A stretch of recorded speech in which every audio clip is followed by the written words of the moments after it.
Hola, ¿qué tal? Bueno, en esta clase nos vamos a concentrar en uno de los caminos que tuvo la investigación en el campo de comunicación en América Latina para centrarse en el estudio de los procesos de dependencia de los países de la región o en el léxico que se utilizaba en esos años de neocolonialismo. Nos vamos a centrar primero en la figura importante de un investigador que se llama Armand Matelart. Matelart es un investigador de origen belga, demógrafo de formación, que se trasladó desde Europa a Chile en la década del 60, en los primeros años de la década del 60, para trabajar en la Universidad Católica de Santiago de Chile. Eh, Y allí hizo perfil, uno es que fue radicalizando sus posiciones políticas y fue acercándose e incorporándose al proceso que constituyó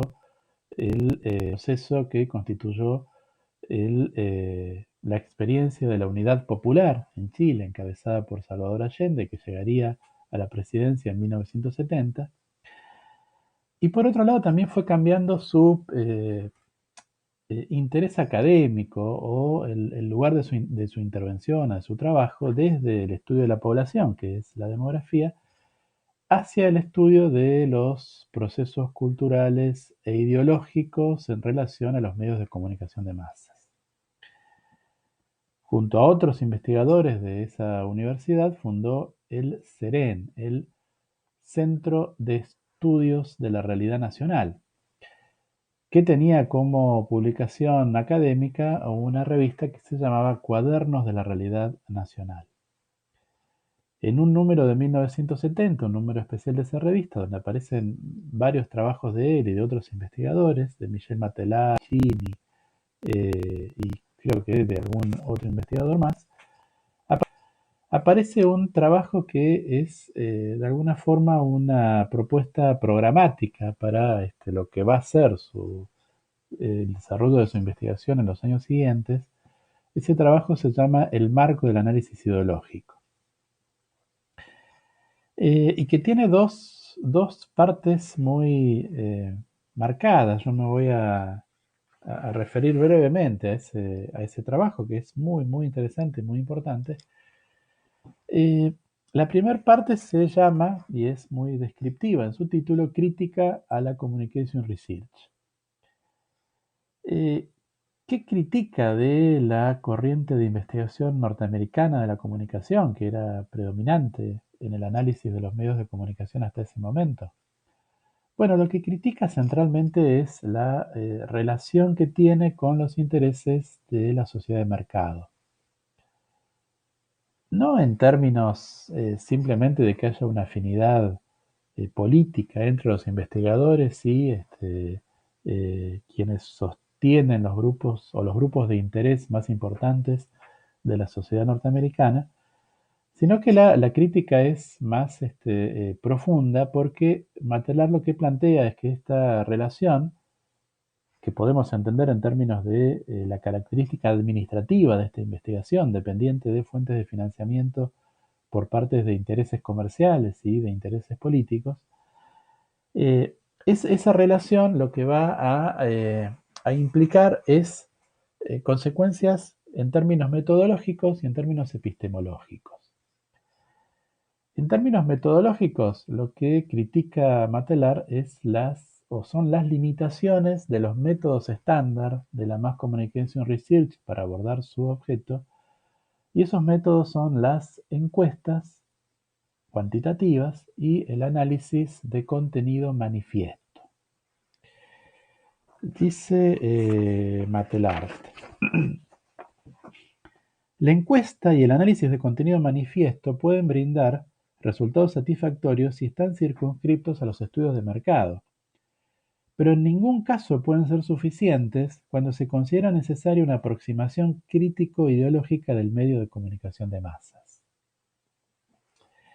O sea, lo que está señalando Matelar acá es que este tipo de eh, de métodos, pueden ser útiles y pueden ser prácticos y pueden dar resultados. Cuando lo que se investiga es una sociedad que no se quiere cambiar, pero es difícil que brinden resultados productivos cuando justamente de lo que se trata es de analizar los procesos necesarios de transformación de una sociedad, la diferencia entre una sociedad desarrollada, o mejor, una sociedad central, y una sociedad subdesarrollada o periférica. Esa diferencia debe registrarse también en términos de el tipo de enfoque metodológico para el estudio de los procesos de comunicación. Eh, a ver, acá él reseña una crítica que Robert Merton había planteado en un pasaje muy conocido, pero que tal vez no sea de los más felices del sociólogo norteamericano, donde Merton diferenciaba entre la sociología de las comunicaciones norteamericana y la sociología del conocimiento, rótulo que para él abarcaba las reflexiones de tipo europeo, por ejemplo las de la Escuela de Frankfurt. Y en esa diferencia que hace Merton, lo que señala es que la investigación norteamericana es una investigación que tiene más modestia en sus objetivos, pero que arroja conocimiento científico preciso, y en cambio la investigación o el tipo de reflexión al uso en el continente europeo, según Merton, es más bien especulativa, tiene una matriz filosófica donde lo que se termina diciendo no está anclado en procesos metódicos de investigación. Bueno, Matelar dice que eventualmente esta crítica puede haber tenido lugar en algún momento, pero que ha habido una innovación que Merton no registra, que es el desarrollo dentro del contexto del pensamiento crítico europeo de metodologías específicas para el análisis de los textos en general, de los textos mediáticos en particular, los desarrollos de la lingüística estructural de origen francés fundamentalmente. Así que en la segunda parte de este trabajo, lo que o en lo que se va a centrar es justamente en presentar cuáles son estos avances y de qué manera se pueden utilizar en el análisis de los mensajes, de los contenidos de los medios de comunicación. Porque de eso se trata en este caso, ¿no? Del análisis textual. Un análisis que va a estar fuertemente centrado en el desentrañamiento de la ideología, en el nivel de la ideología. Ideología es un término muy complejo, tiene muchas acepciones. Podríamos decir que Matelar asume en este contexto una acepción relativamente directa, porque piensa la ideología como la emergencia en el discurso de los intereses de clase subyacentes. Hay otras formas de pensar la ideología, especialmente las de matriz althuseriana, pero bueno, no vienen al caso que nos detengamos en eso aquí. Entonces, la idea es que en el discurso que circula en una sociedad están presentes los valores de las clases dominantes de esa sociedad. Y esos valores aparecen en la superficie textual, y a esa emergencia en la superficie textual es lo que podemos llamar la ideología, la representación en el imaginario, en el discurso, de los intereses que están presentes en términos más nítidos, en términos más duros en la sociedad, los intereses de clase. Entonces, el objetivo del análisis va a ser pasar del nivel de lo manifiesto, que es el nivel en el que se queda el análisis de contenido que Matelar critica de la Mass Communication Research, el nivel de lo evidente, de lo que está ahí, de lo superficial, pasar a un nivel, a un sustrato que es el sustrato de lo latente. Entonces, hablando acerca de, bueno, no sé, o planteando un relato de entretenimiento dirigido a la juventud, es un ejemplo de Matelar, en realidad lo que puede uno, el analista puede dilucidar es cómo ese relato, esa descripción, que parece anodina y superficial, está sostenida en valores, en perspectivas ideológicas que apuntan en una u otra dirección. Y en principio van a apuntar en la dirección del sostenimiento de las relaciones de dominación existentes en una sociedad. Esto lo que implica es que el objeto del análisis ya no van a ser los mensajes evidentemente políticos. Eh, de alguna forma, ustedes pueden recordar cuál es el planteo que hace Morley en el estudio de Nationwide, donde hace un planteo muy similar. O sea, él lo que señala es que los programas de televisión, evidentemente políticos, las discusiones, las mesas de discusión políticas de la noche, donde están claramente delimitadas las posiciones de unos y de otros, son los más obvios. Pero el interés está en analizar otro tipo de contenidos mediáticos, otro tipo de programas u otro tipo de textos en los cuales la política parece que no fuera el objeto, pero sin embargo son los que dan sostén a todo lo demás. O sea, son aquellos en los cuales no se habla acerca de las divisiones evidentes en la sociedad, sino que se habla acerca de lo que parece que es común a todos, de lo que es sentido común, dice en su momento Morley. Entonces, la idea es que en este tipo de textos, eh, Matelar va a analizar finalmente, además de otro tipo de textos, va a analizar aquellos donde parece que la política está totalmente excluida, que son las historietas dirigidas a los niños. En este tipo de textos lo que aparece es una naturalización de los valores de la clase burguesa. Y esa naturalización, en realidad, lo que hace es excluir otras posibilidades. Y por lo tanto, ese es el eje de la operación ideológica por excelencia. Él menciona dos mecanismos como mecanismos centrales de esta operación, que son lo que llama la recuperación y la dilución. Dos mecanismos que se aplican a lo diferente, a lo que desafía el orden establecido, a lo contestatario. El mecanismo de la recuperación lo que supone es la descalificación del conflicto, la colocación fuera de juego en el ámbito de lo irracional, como diría Rancière, del ruido, aquello que no es comprensible como reclamo o como demanda. Y en cambio el mecanismo de la dilución sí lo interpreta como una demanda, pero lo que hace es banalizarlo, recontextualizarlo en un contexto donde pasa a ser irrelevante. Este proyecto de Matelar lo que va a suponer es buscar la emergencia de la ideología y de las operaciones de naturalización de los valores de clase de la burguesía en todos los rincones eh, de la superficie discursiva de la sociedad.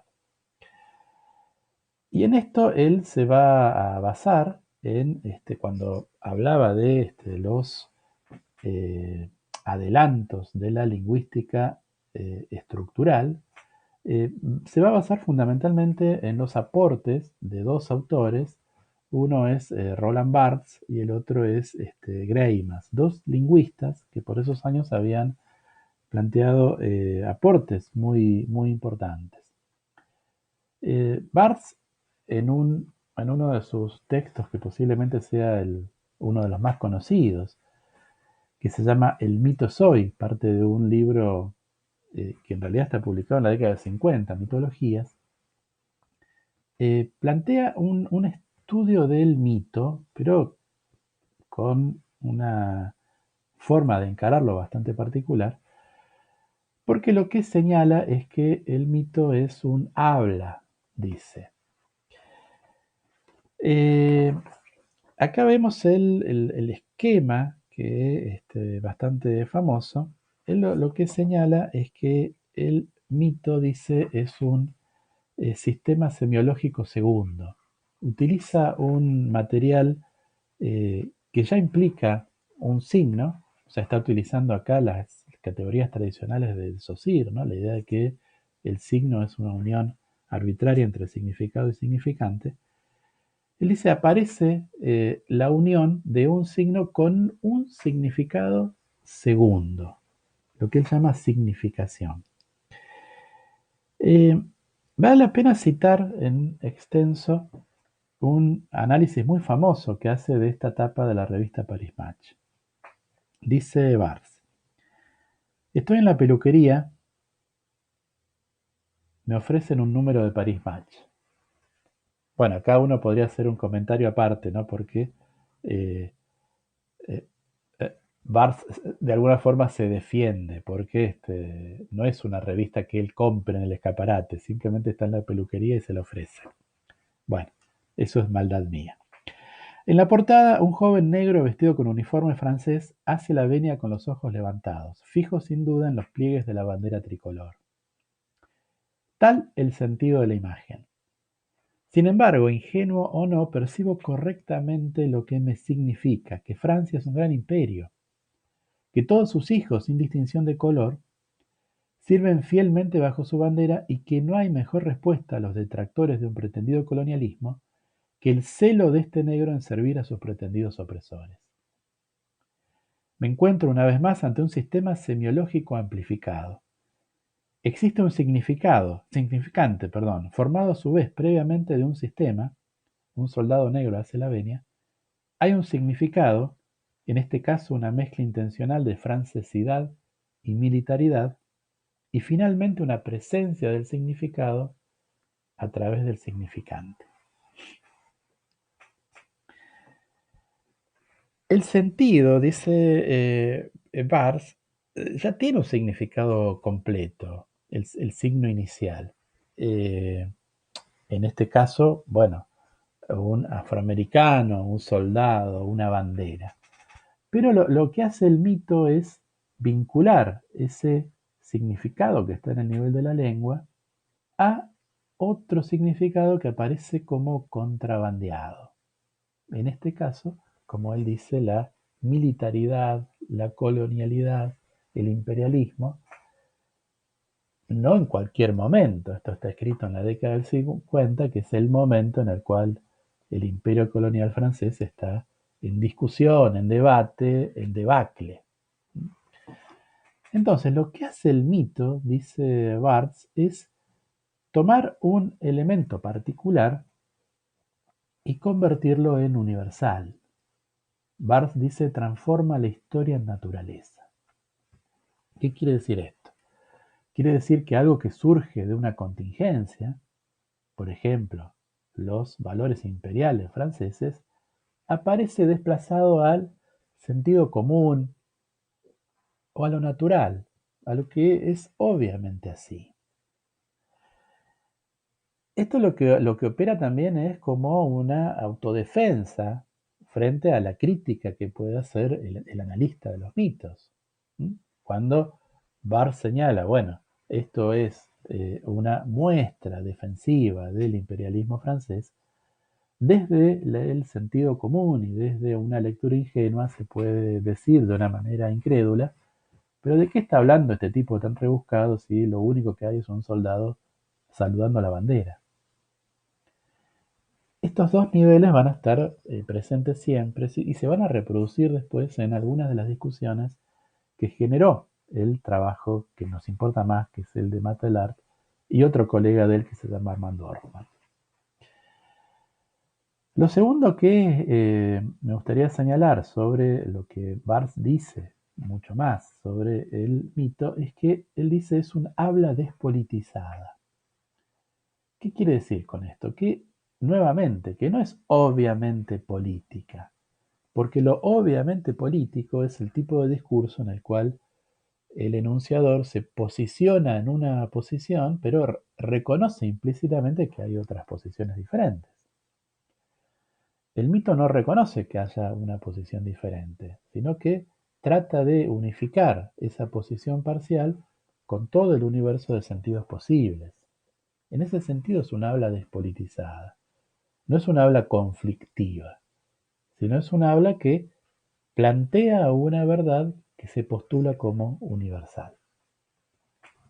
El segundo autor que Matelart va a adoptar con más claridad en su propio programa analítico es Alcides Greimas, que es un eh, lingüista de origen europeo oriental, pero que trabaja también por estos años en Francia. Greimas parte de la definición clásica de la semiología de signo o de valor lingüístico que estableció Ferdinand de Saussure. Saussure había señalado que en la lengua solo hay diferencias, que el valor, es decir, el significado de un signo, no está dado por una característica inmanente de algo, sino por un sistema arbitrario de diferencias. Esto se ve con bastante claridad cuando uno compara distintos idiomas que emergen a partir de la experiencia de sociedades muy diferentes. Acá tienen ustedes algunas de las palabras que se utilizan en la lengua finesa en Finlandia para nominar el hielo. Fíjense que tienen muchas palabras y que tienen raíces, raíces fonéticas diferentes. Yo no conozco el idioma, pero bueno, ja debe pronunciarse de una forma bastante diferente a pane o a toco. Todas refieren a lo que nosotros llamaríamos hielo, pero para ellos es muy diferente el hielo cristalino del hielo que no está liso y es desigual, o del hielo que se rompió y después se volvió a helar. Por supuesto, lo que tenemos es una sociedad en la cual los inviernos son extremadamente rigurosos y por lo tanto necesitan, por una cuestión vital, diferenciar claramente los distintos tipos de hielo, de la misma forma que algunos lenguajes africanos diferencian con palabras distintas las distintas patas de un animal, porque bueno, al momento de cazarlo no es para nada lo mismo que el león esté apoyado sobre sus patas delanteras o sus patas traseras. O sea, la experiencia de una sociedad se traduce en el lenguaje y en las palabras que utiliza. Entonces, ¿qué quiere decir hielo? Bueno, en un sistema determinado, por ejemplo el idioma castellano, hielo quiere decir aquello que queda cubierto en ese sistema lingüístico cuando se despeja todo lo demás. Eso es lo que quiere decir Saussure cuando dice que el valor de un signo es negativo y no positivo. Bueno, esta idea de Saussure, eh, Greimas la incorpora para lo que él denomina el cuadro semiótico. Fíjense, tomemos una palabra, la palabra blanco. De acuerdo a la definición de Saussure del valor lingüístico, el valor de blanco es todo aquello, es aquello que queda en el sistema cuando se despeja todo lo que es no blanco, todo lo no blanco. A eso Greimas lo llama la contradicción. O sea, lo contrario de blanco es no blanco. No blanco abarca multitud de colores, por supuesto, verde, naranja, amarillo, celeste. Pero en el lenguaje habitualmente, si uno pregunta por la calle qué es lo opuesto de blanco, la respuesta va a ser negro. Es decir, uno de los elementos que están dentro de lo no blanco. A esa elección Greimas la llama contrariedad. Esa elección tiene implicaciones. La implicación de que blanco es no negro, la implicación de que negro es no blanco. Puesto en blanco o negro en colores, esto parece que no tuviera mayor trascendencia. Pero vamos a tomar un ejemplo de una investigación de Julia Marien Vaquero Velázquez, que analiza esta publicidad, una publicidad vieja de Slim, que era un tipo de red, una red de centros de estética. Bueno, lo que vemos es una, eh, una mujer muy bella y una frase que dice: ¿por qué toda chica hermosa lleva a su amiga gordita a todas partes, menos a Slim? Entonces fíjense el tipo de cuadros semióticos que realiza Vaquero Velázquez a partir de esta publicidad. La chica hermosa, que es el elemento que aparece acá a definir, bueno, lo contradictorio de chica hermosa es chica no hermosa, lo que nuevamente sería muchísimas cosas posibles. Pero entre todas esas muchas cosas posibles, la publicidad elige una en particular: amiga gordita. O sea, chica hermosa parece opuesto a amiga gordita. Y esto tiene implicaciones. ¿Cuáles son las implicaciones? Bueno, que para ser hermosa no hay que ser gordita y que las gorditas no pueden ser hermosas. Entonces fíjense cómo la elección de cuál es el término que se opone al término principal implica una serie de valores que en términos generales podemos llamar valores ideológicos. Entonces el cuadro semiótico de Greimas lo que permite es ir analizando esos ejes, a qué se opone un término y cómo la elección del opuesto implica una decisión en términos de los valores subyacentes al discurso. Bueno, sigamos con el análisis, como hace Vaquero Velázquez. Bueno, ¿qué pasa con las chicas hermosas? Bueno, las chicas hermosas van a Slim. ¿Y qué pasa con las gorditas? Las gorditas no van a Slim.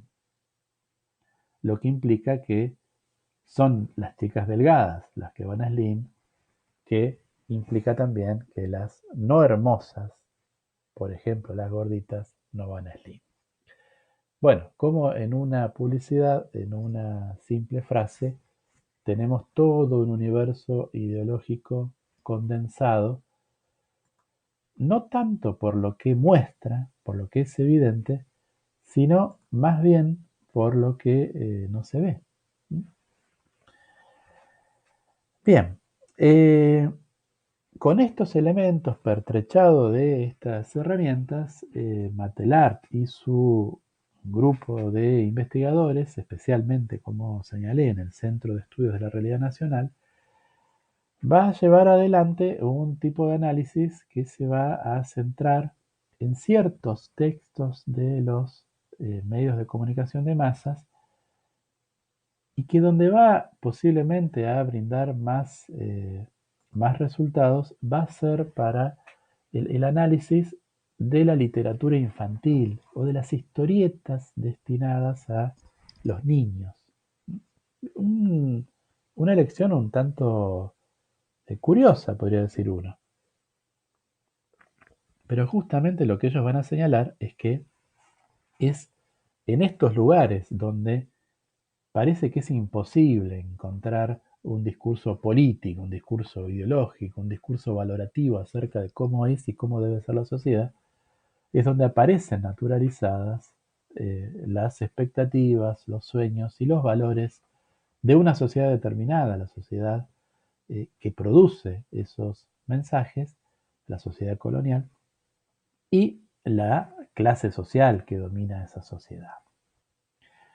Porque la literatura infantil no solamente es una literatura destinada a los niños, sino que también es un tipo de producción que se inserta en una industria cultural en la cual se produce desde el norte y se consume, entre otros lugares, en el sur.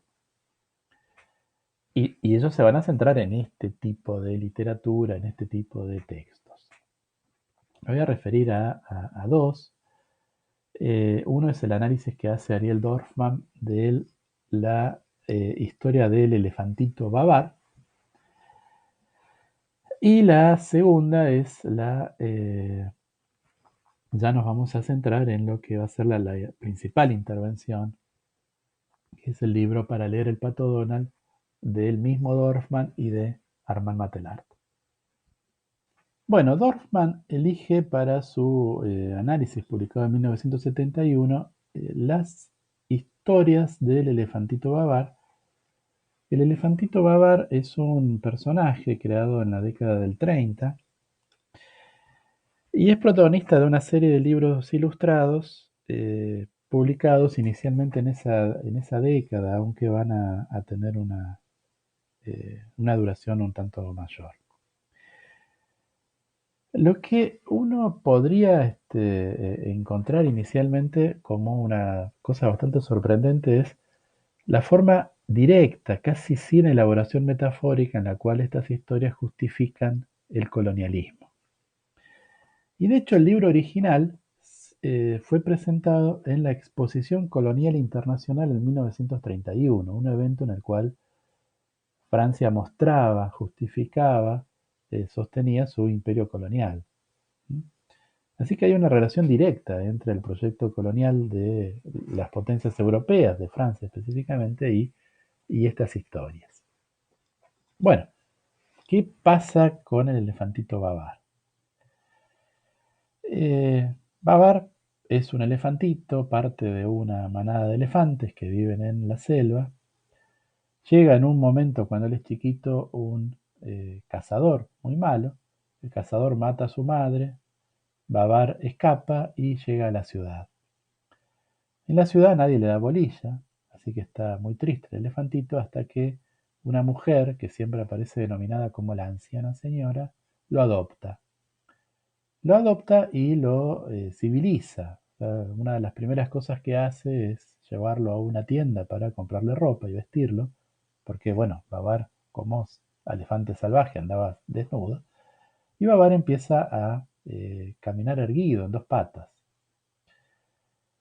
Eh, un tiempo después llegan a la ciudad y a la casa de la anciana señora sus primos que le explican que está todo mal en la selva.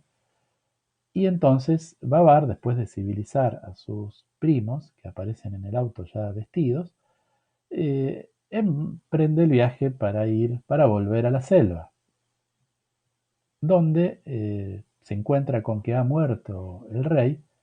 Y entonces los elefantes, reconociendo su superioridad, lo eligen rey. Babar entonces emprende una serie de eh, modificaciones y de planes, construye un palacio y construye edificaciones y viste y establece rangos y roles para los distintos elefantes que aparecen vestidos como europeos del siglo XIX. Bien, ¿qué tenemos en esta historia? Es historia que ha perdurado bastante, ¿no? Hace tantos años hay una versión televisiva en dibujo animado que respeta casi estrictamente esta historia. De hecho, bueno, las imágenes que acabo de mostrar están tomadas de la serie de dibujos animados. Eh, es claro el mensaje colonialista. Es claro que los pueblos atrasados, salvajes, son pueblos que no pueden sostenerse y valerse de sí mismos y que necesitan la ayuda y el apoyo de los civilizados, que son la cultura europea. Es claro también que no son los europeos directamente los que gobiernan, sino que es Babar, que ha sido civilizado y que es el claro ejemplo de toda ese grupo de hijos de las clases dominantes de los países colonizados que eran trasladados a la metrópolis para ser formados y después ser devueltos y convertirse en la oficialidad de la administración colonial, la dirigencia de esa administración colonial, cuyos intereses particulares ya estaban permeados por los intereses del sostenimiento de ese tipo de relación de dominación. Dice Dorfman, el niño se encontrará a medida que crezca con la realidad palpable de que hay países desarrollados y países subdesarrollados, situación que se debe al imperialismo y al lugar que ocupan los países subdesarrollados dentro del sistema capitalista internacional. Se encontrará también con una explicación racional que justifique y encubra este fenómeno y una serie de respuestas teóricas y prácticas que se proponen como solución para que estos lugares atrasados progresen. El primer contacto del niño con la historia se verificará a través de libros como este de Babar, que como veremos anticipan a otro nivel, con diferentes medios, exactamente la misma política que se le propondrá cuando sea más grande. En Babar la historia no está oculta. Uno podría decir que es esta falta de elaboración metafórica lo que hace es presentar directamente una versión de la historia. Lo que pasa es que, arropada por los dibujitos y por el discurso hacia los niños, pareciera que no se está hablando de política, que no se está hablando de la relación entre los países, que simplemente se está hablando de un elefantito y de sus amigos. Pero permeando esa relación donde, bueno, efectivamente hay un elefantito y hay amigos y hay aventuras, pero toda la estructura que sostiene ese relato es una estructura que es demasiado similar, que es demasiado análoga a la relación entre los países coloniales y sus metrópolis. La idea básica detrás de Babar, sigue diciendo Dorfman, es que no existe tal subdesarrollo. No existe ya colonialismo. Solo hay países atrasados que al imitar a los países más avanzados o crecidos, al importar técnicos y ponerse a trabajar en forma, al internar profesores extranjeros, lograrán nivelarse. Es un modelo a seguir, es un experimento victorioso. Y fundamentalmente ha sido así porque lo han realizado los elefantes mismos. No hay necesidad de ocupar militarmente esos países, lo que significaría además un enorme gasto. No hay para qué tener dominio político directo. Basta mantener un dominio económico, técnico. Basta una burguesía dependiente. Es la tesis neocolonial. Entonces, fíjense la relación directa que hay entre esta forma de análisis y los postulados de la teoría de la dependencia. O sea, la teoría de la dependencia postulaba que la relación entre los países era una relación entre países centrales y países periféricos, es decir, que los países subdesarrollados no estaban atrasados, sino que su lugar era ese que ocupaban, era una forma contemporánea de inserción en el sistema económico mundial, y que eso se sostenía a partir de la confluencia entre los intereses de los países centrales y los intereses de las clases dominantes de los países periféricos. Bueno, acá justamente Babar ejemplifica esa confluencia de intereses entre los elefantitos civilizados al uso europeo y una forma de pensar el desarrollo de las sociedades subdesarrolladas. Bien, con este mismo bagaje, el mismo Dorfman con Armand Matelart van a llevar adelante el que es seguramente el principal, o van a publicar el principal libros del campo de la comunicación de los años 70, que es Para leer el Pato Donald, Comunicación de Masas y Neocolonialismo. Este libro aparece inicialmente en 1972 en el marco de una conflictividad política muy importante en Chile, dentro del gobierno de la Unidad Popular y en la relación que los proyectos transformadores de la sociedad chilena que tenía la Unidad Popular se chocan con los límites de los intereses de los grandes grupos empresarios, de las clases dominantes chilenas y de los sectores transnacionales involucrados en esa discusión, en ese conflicto. Lo que van a eh, plantear en su análisis de las historietas del Pato Donald, esto por ahí sería interesante resaltarlo, que lo que analizan Dorfman y Matelar son historietas, un género que ya no es tan difundido, pero que por esos años es un género central del entretenimiento de masas, las revistas de historietas. Van a analizar una serie de historietas de el Pato Donald y de otros personajes de Disney que están dirigidas a los niños y que son de consumo muy extendido por esos años en todos los países de América Latina. Y lo que van a analizar allí es el contrabando ideológico que opera en estas historietas, en estas historias destinadas a los niños, como los valores y premisas de las sociedades capitalistas y especialmente de la relación entre los países centrales y los países periféricos, aparecen tematizados, aparecen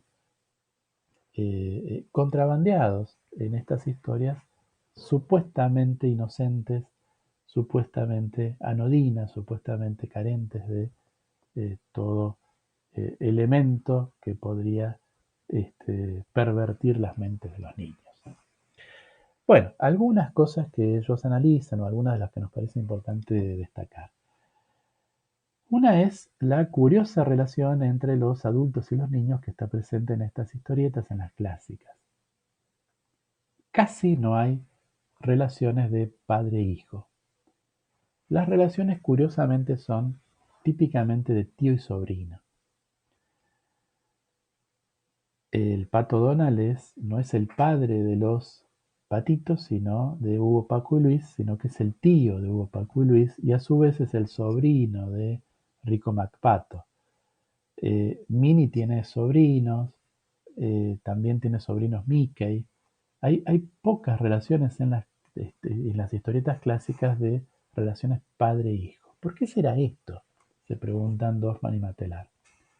Bueno, por un lado hay una cuestión que uno diría obvia, que es excluir el sexo como temática, con la idea de no sexualizar a la infancia.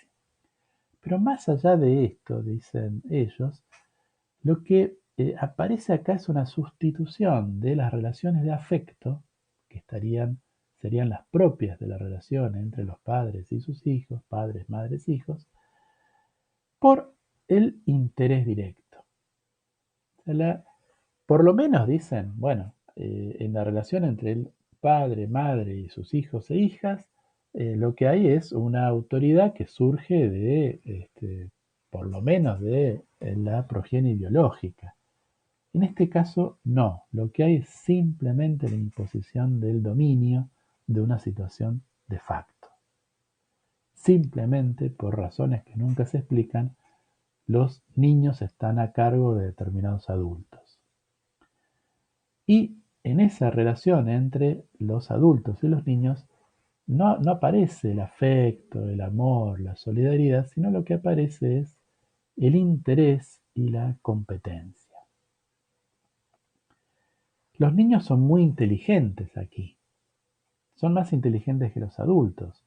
Los patitos, con su manual de cortapalos, son capaces de enfrentar cualquier tipo de situación, mientras el Pato Donald habitualmente es torpe y tonto. Sin embargo, esa inteligencia no sirve para superar el dominio que establecen los adultos, o para cuestionarlo, ese dominio, salvo en algunas ocasiones particulares en que los adultos parece que no cumplen con su propio rol. Y entonces en esa situación los niños se rebelan, pero se rebelan para volver a establecer el tipo de relaciones estándar que ya estaban previstas. Es decir, la rebelión de los niños, que son inteligentes, es siempre una rebelión conservadora. No es una rebelión para transformar realmente algo.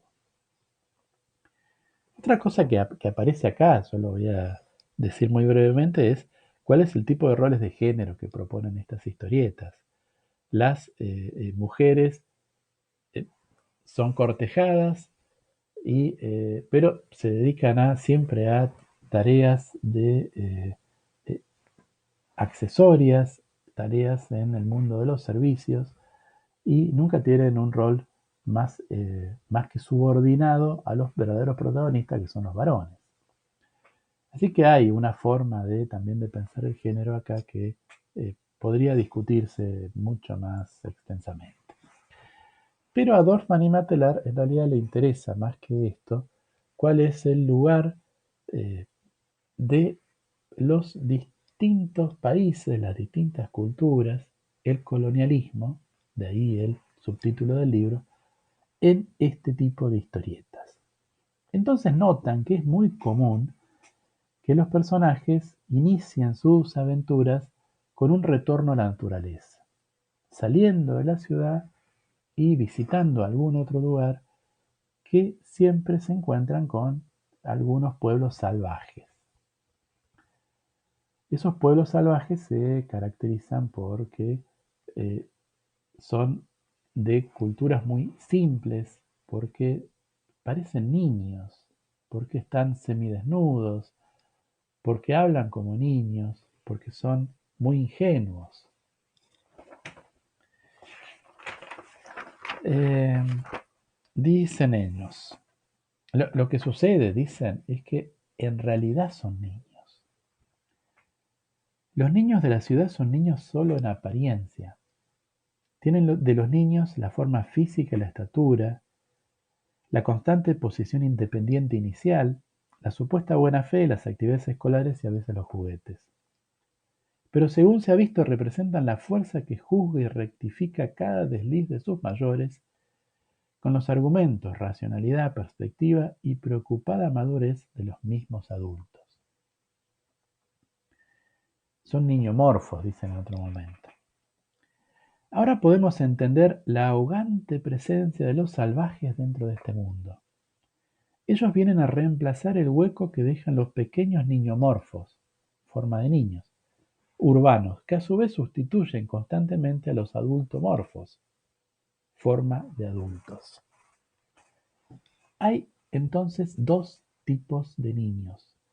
Los niños desarrollados, que son astutos, calculadores, que se mueven por el interés, los niños subdesarrollados, que son ingenuos, que no tienen la capacidad de dar valor a sus propias riquezas, que son siempre dependientes de los que vienen de afuera para poder tener una vida mejor, para poder resolver sus problemas.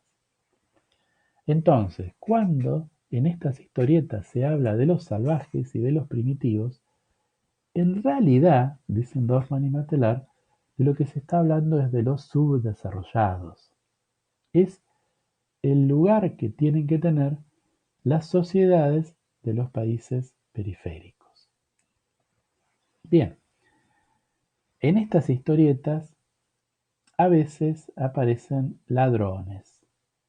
Los ladrones son aquellos que quieren quedarse con el tesoro que, por ejemplo, es el resultado final del plano que han encontrado en los primeros cuadros de la historieta los protagonistas. No hay ninguna diferencia entre los patos y los ladrones, dicen Dorfman y Matelar. La única diferencia es que los patos encontraron el mapa primero. Pero entonces hay una legitimación de la riqueza, de quién es el dueño de la riqueza, sin una justificación de cuál es el origen de esa riqueza. De esta manera se va armando un cuadro de isotopías, en los términos de Greimas, o sea, de oposiciones, que son oposiciones que están presentes en las historietas, pero que podrían ser de otra manera. O sea, que son, en estas oposiciones se va notando cuáles son las elecciones ideológicas de los productores de estas historietas. Los niños se oponen a los adultos, pero los niños están asociados a los primitivos, que se oponen a los civilizados. Y también a los ladrones, que se oponen a los honestos, por la forma, por ejemplo, por la apariencia, por la vestimenta. Los ladrones aparecen asociados a los obreros, a los proletarios, que se distinguen de los burgueses, de los patos. Finalmente, también los obreros son morochos o tienen características étnicas no europeas y se oponen a los blancos, a los arios. Dicen Dorfman y Matelar concluyen de esta manera. Estas historietas son recibidas por los pueblos subdesarrollados como una manifestación plagiada del modo en que se les insta a que vivan y del modo en que efectivamente se presentan sus relaciones con el pueblo central. No es extraño esto. Disney expulsa lo productivo y lo histórico del mundo, tal como el imperialismo ha prohibido lo productivo y lo histórico en el mundo del subdesarrollo. Disney construye su fantasía imitando subconscientemente el modo en que el sistema capitalista mundial construyó la realidad y tal como desea seguir armándola. Poner al pato en el tapete es cuestionar las diversas formas de cultura autoritaria y paternalista que impregnan las relaciones del hombre burgués consigo mismo, con los otros hombres y con la naturaleza.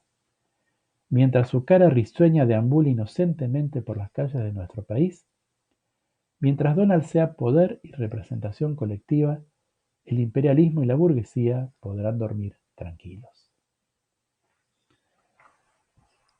Esta intervención, este libro, la publicación de este libro tuvo una repercusión impresionante, o sea, fue discutido en los editoriales del diario El Mercurio, que es el diario de más circulación de Chile.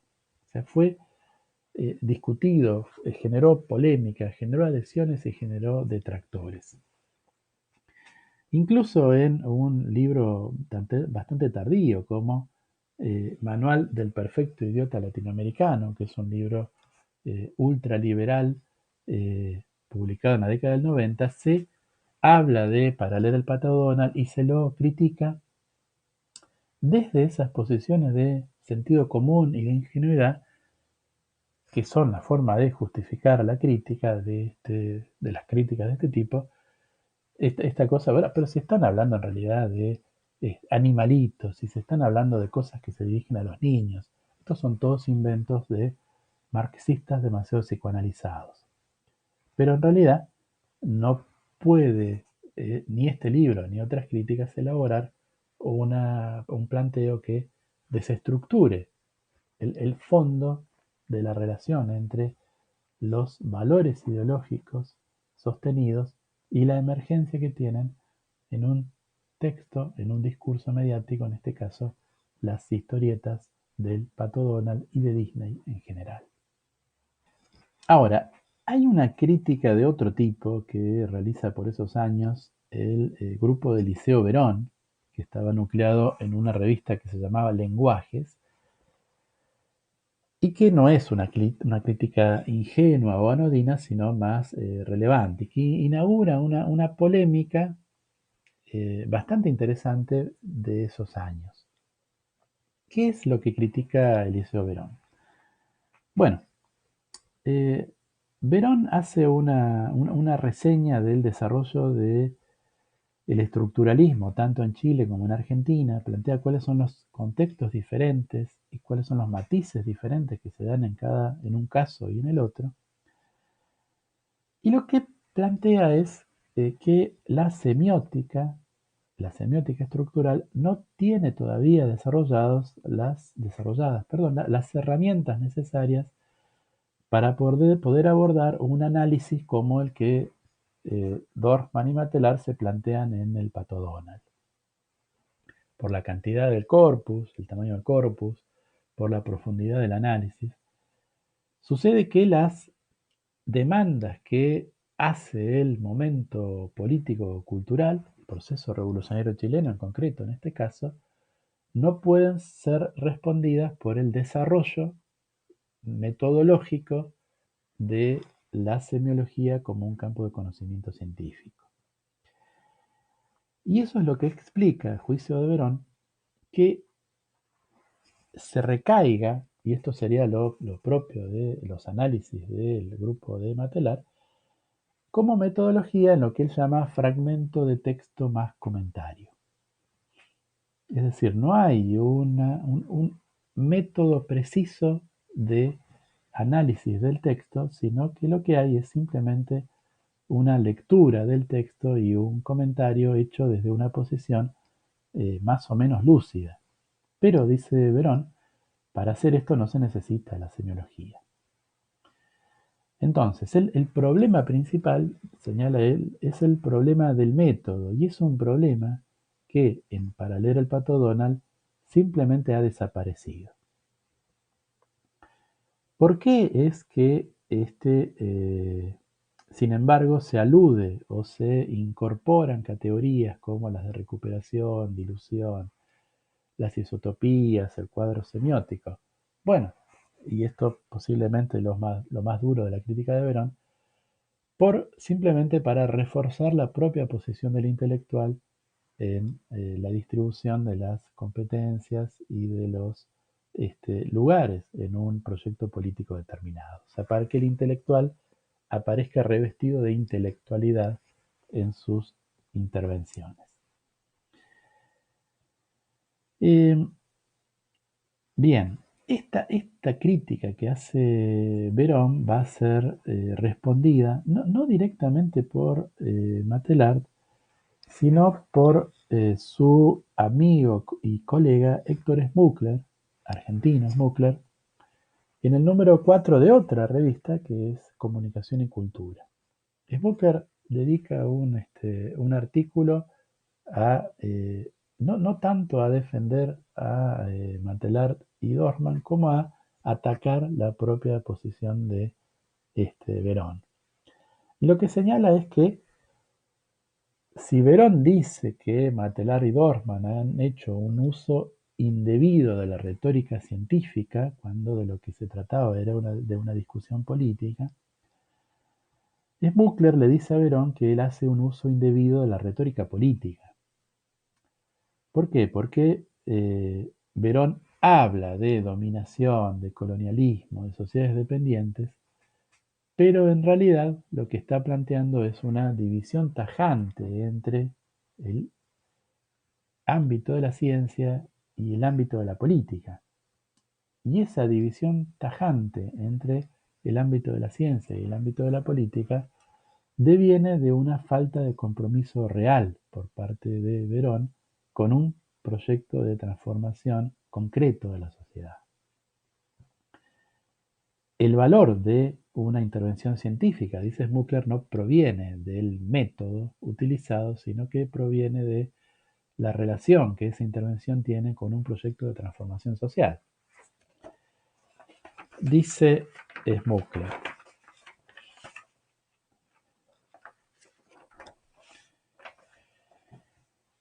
solo es científico elaborador de una verdad un método que surja de una situación histórico-política determinada y que verifique sus conclusiones en una práctica social acorde con las proposiciones histórico-políticas en las que se pretende inscribirla.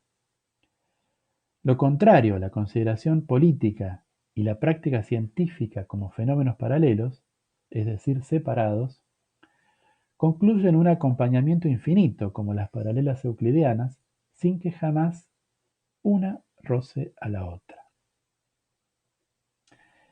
Esa opción que plantea Verón entre ciencia y política no es algo que deba realizarse, o en todo caso es algo que se realiza de otra manera. Dice Smukler: lo que Verón no puede concebir por razones ideológicas es que la participación política de un especialista no se realiza en cuanto tal, sino en relación con su acuerdo con un proyecto político. Y allí pone en juego lo que sabe y lo que puede. Los autores del Pato Donald hicieron su elección, y lo dicen, no separan una cosa de la otra. ¿Qué podemos decir hoy, más de 4 décadas después de esta polémica? Ustedes pensarán, bueno, ¿y quién tenía razón? ¿Tenía razón Verón o tenía razón Smukler? Me parece que la polémica ya no se puede reproducir en el contexto actual. De alguna forma, el error de Verón, creo yo, es un error en relación al género de aquello que está criticando. Para leer el Pato Donald no es un paper que se presenta en una revista académica, en una revista científica, sino que es un libro dirigido a una discusión político-cultural mucho más general, y así fue recibido y así fue como tuvo impacto. No fue discutido en congresos de especialistas, sino que fue discutido en las páginas de los periódicos de mayor circulación de Chile. Ese era el objetivo que tenían Matelar y Dorfman, y ese es el objetivo que en gran medida lograron. Estaría más cerca de lo que hoy llamaríamos comunicación de la ciencia, una forma de traducir los contenidos y los resultados de la investigación científica a un público mucho más amplio, no a un público limitado a los especialistas. En ese sentido, la explicación detallada del método y la precisión puntillosa de los pasos a seguir no sería un requisito exigible. Es cierto, y esto sería algo a favor de Verón, que la comunicación pública de la ciencia supone que hay antes un tipo de investigación sí realizada rigurosamente, y eso no existe en el caso de Para leer el Pato Donald. Todo lo que hay es lo que está allí en el libro. Por el lado de Smuckler, lo que podríamos decir es que esa opción del intelectual comprometido, que fue una característica de muchos intelectuales de su generación, es muy difícil de sostener en la actualidad. O sea, el proceso de institucionalización del campo científico, de todos los campos científicos, del de la comunicación en particular, porque es el que nos atañe o el que es pertinente aquí, llevó a que efectivamente las formas de validación del discurso científico tengan más que ver con lo que señalaba Verón que con la manera de intervenir que planteaba Smuckler. Si un estudiante de posgrado presentara hoy como tesis para leer el Pato Donald, posiblemente las objeciones que le hicieran los evaluadores serían muy parecidas a las de Verón, y es muy posible que no tuviera mucho éxito en obtener su grado de magíster o de doctor. Entonces, no es del todo claro que Verón haya acertado en el género que criticaba, en la elección del objeto de la crítica, o de que su crítica fuera aplicable a ese objeto en todos los términos, pero sí que la manera que plantea de división del campo político y el campo científico, a la postre es la que se ha verificado con una creciente especialización de los campos disciplinarios, una creciente institucionalización de las disciplinas científicas y una dificultad consiguiente de mediación, de traducción entre los resultados de la ciencia y las políticas, y el discurso político y el discurso más general. Verón tal vez estaba anunciando problemas que iban a advenir.